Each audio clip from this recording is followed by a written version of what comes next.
खबर से आपको आगाह करेंगे। कैप्टन रिटायर्ड सफ्तर से जेआईटी में 5 घंटे तक तफ्तीश की अंदरूनी कहानी सामने आ गई है। वज़ीर आज़म के दामाद को 20 मिनट तक इंतजार करना पड़ा। कैप्टन रिटायर्ड सफ्तर से बार बार उनकी अहलिया और शरीफ खानदान की दौलत के बारे में सवालात किए गए और कैप्टन रिटायर्ड सफदर ने जेआईटी को जवाब देते हुए कहा कि मेरा ताल्लुक सिर्फ अपनी बीवी से है, उनकी आबाई दौलत के साथ नहीं है और ना मुझे उससे कोई दिलचस्पी है। कैप्टन रिटायर्ड सफदर का जेआईटी में बयान में कहना था कि मेरी नज़र में पनामा केस 58(2)B की नई शक्ल है और ये भी कहा कि मेरी नज़र में ये केस नवाज शरीफ को काशकर गवादर राहदारी की सज़ा है। इसी बारे में मज़ीद बात करेंगे bureau chief capital TV Murtaza Solanki साहब से। सोलंकी साहब, किस तरह से देख रहे हैं जो जवाबात दिए गए हैं आज जेआईटी को कैप्टन रिटायर्ड सफदर की जानिब से? जी, कैप्टन सफदर ने इस तफ्तीश के बाद प्रेस कॉन्फ्रेंस में आकर जो धमाका खेज इंकशाफ किया कि जी वो तफ्तीश के दौरान जेआईटी के जो अरकान हैं उनको बाहर से सवाल और फाइलें आ रही थीं, वो तो पब्लिकली उन्होंने कहा, लेकिन जो उनके करीब तरीन जो ज़राए हैं उन्होंने हमें ये बताया है कि तकरीबन उनको 20 मिनट इंतज़ार करना पड़ा और उसके फ़ौरन बाद उनसे तफ्तीश हुई और उसमें उनसे बार बार सवालात किए गए। उनकी जो अहलिया हैं मरियम नवाज शरीफ और उनकी दौलत और उनके जो उनके ससुर हैं प्राइम मिनिस्टर और जो उनके भाई हैं मरियम के, तो हमारे ज़रा ये कह रहे हैं कि उन्होंने बार बार उनसे यही कहा कि जी मेरा ताल्लुक सिर्फ अपनी बीवी के साथ है, उसकी दौलत के साथ और उसके ख़ानदान की दौलत के साथ नहीं है।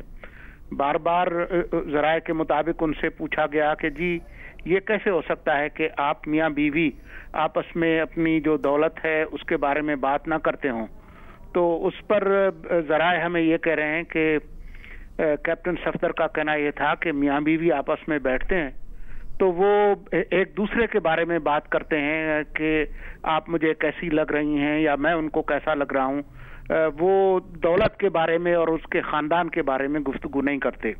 लेकिन ज़्यादा जो सख्त जो बयान है उनका ज़राए के मुताबिक तफ्तीश के दौरान उन्होंने ये कहा कि ये सब कुछ जो पनामा का जो केस है वो रुसवाए ज़माना 58(2)B की एक नई शक्ल है।